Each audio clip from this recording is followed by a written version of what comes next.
নমস্কার বন্ধুরা, তনুশ্রী হোমস কিচেনে আপনাদের সবাইকে স্বাগত। আজ আপনাদের সাথে শেয়ার করব ময়দা দিয়ে তৈরি ভীষণ নরম তুলতুলে ও রসালো একটা মিষ্টি রেসিপি। আর বন্ধুরা, ময়দা দিয়ে যে এত সুন্দর একটা মিষ্টি বানানো যায়, না দেখলে কিন্তু আপনারা একদমই বিশ্বাস করবেন না। বন্ধুরা, ভিডিওটি শুরু করার আগে আমার এই চ্যানেলটি যদি সাবস্ক্রাইব করে না থাকে, সাবস্ক্রাইব করে নেওয়ার অনুরোধ রইল। তার সাথে পাশে থাকা বেল আইকনটি প্রেস করে নেবেন, যাতে আমার চ্যানেলে আসা প্রত্যেকটি ভিডিওর নোটিফিকেশন সবার আগে আপনাদের কাছে পৌঁছে যায়। সবার প্রথমেই এই ময়দার মিষ্টিটা বানানোর জন্য আমি এখানে একটা ফ্রাই প্যানে 1 বাটি পরিমাণ লিকুইড দুধ নিয়েছি। এবার এই দুধের মধ্যে দিয়ে দেবো 1 চামচ চিনি আর দিয়ে দেবো 1 চামচ সাদা তেল। তবে বন্ধুরা, আপনারা এখানে সাদা তেলের পরিবর্তে ঘিটাও ব্যবহার করতে পারেন। এখন সাদা তেলটা ভালোভাবে এই দুধের সঙ্গে মিশিয়ে নেব। তারপর এই দুধটাকে হালকা করে একটু ফুটিয়ে নেব।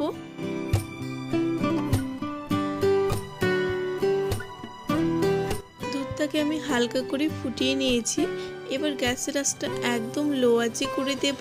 আর আমি এখানে যে বাটি মেপে 1 বাটি লিকুইড দুধ নিয়েছি, ঠিক সেই বাটি মেপেই 1 বাটি ময়দা এই দুধের মধ্যে দিয়ে দেব। এখন গ্যাসের আঁচটা একদম লো আঁচে রেখেই এই ময়দাটাকে ভালোভাবে দুধের সঙ্গে মিশিয়ে নেব। তারপর একটা ডোয়ের মতো তৈরি করে নেব।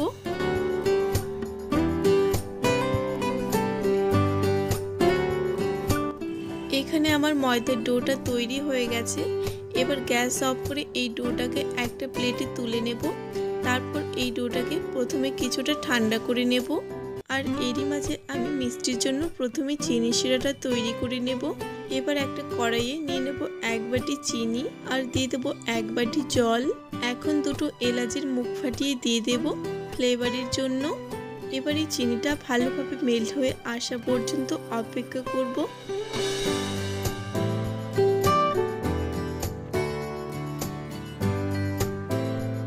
চিনিটা এখন ভালোভাবে মেল্ট হয়ে গেছে।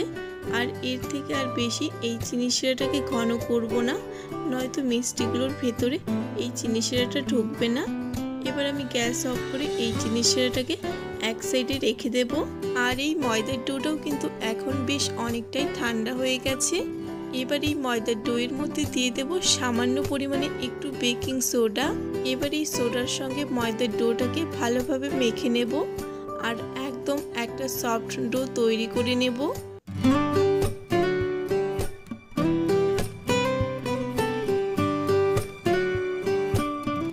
এখানে আমার ময়দার ডোটাকে ভালোভাবে মেখে নেওয়া হয়ে গেছে। আর দেখুন বন্ধুরা, আমি ঠিক এরকম সফট করে কিন্তু এই ডোটাকে মেখে নিয়েছি। এবার আমি এখান থেকে অল্প অল্প করে মিশ্রণ নিয়ে মিষ্টিগুলোকে তৈরি করে নেব। আর আজকের এই মিষ্টিগুলোকে আমি প্রথমে গোল করে নিয়েছি, তারপর এইভাবে লম্বা করে তৈরি করে নিয়েছি। দেখুন বন্ধুরা, এখানে আমার একটা মিষ্টি তৈরি হয়ে গেল। এবার ঠিক একইভাবে আমি বাকি মিষ্টিগুলোকেও তৈরি করে নেব। আর বন্ধুরা, আপনারা এখানে নিজেদের পছন্দ অনুযায়ী যে কোনোভাবেই কিন্তু এই মিষ্টিগুলোকে তৈরি করে নিতে পারেন।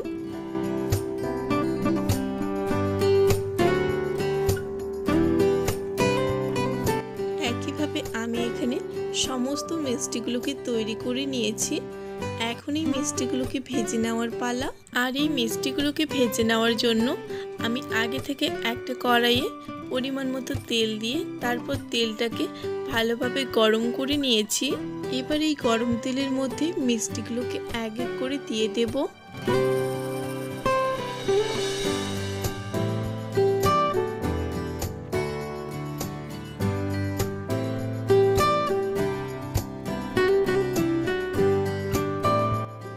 আমি এখানে সমস্ত মিষ্টি এই গরম তেলের মধ্যে দিয়ে দিয়েছি। এখন গ্যাসের আঁচটা মিডিয়াম আঁচে রেখে এই মিষ্টিগুলোকে ভালোভাবে ভেজে নেব। আর বন্ধুরা, এই মিষ্টিগুলোকে ভাজার সময় কিন্তু গ্যাসের আঁচটা মিডিয়াম টু হাই আঁচেই রাখতে হবে। লো আঁচে রাখলে কিন্তু এই মিষ্টিগুলো ভেঙে যেতে পারে। এখন একটু সময় নিয়ে এই মিষ্টিগুলোকে ভালোভাবে ভেজে নেব।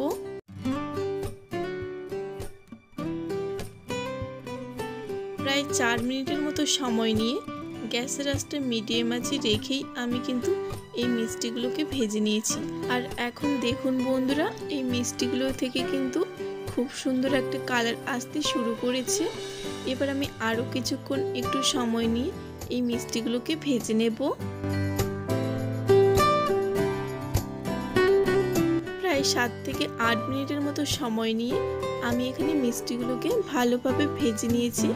আর এখন দেখুন বন্ধুরা, এই মিষ্টিগুলো থেকে কিন্তু খুব সুন্দর একটা কালার চলে এসেছে। আর এই মিষ্টিগুলো ভেতর থেকেও ভালোভাবে ভাজা হয়ে গেছে। বন্ধুরা, আপনারা এখানে নিজেদের পছন্দ অনুযায়ী কালার করে এই মিষ্টিগুলোকে ভেজে নেবেন। এখন এই মিষ্টিগুলো তেল ঝরিয়ে আমি একটা প্লেটে তুলে নেব।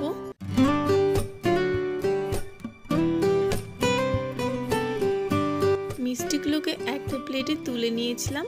এখন এই মিষ্টিগুলো আগে থেকে তৈরি করে রাখা চিনি শিরার মধ্যে দিয়ে দেব। এবার এই মিষ্টিগুলো চিনি শিরার সঙ্গে একটু উল্টে পাল্টে মিশিয়ে নেব।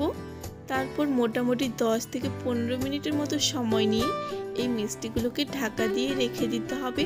আর এই 10 থেকে 15 মিনিটের মধ্যেই কিন্তু এই মিষ্টিগুলো চিনি শিরাটা খুব ভালোভাবে স্যুপ করে নেবে।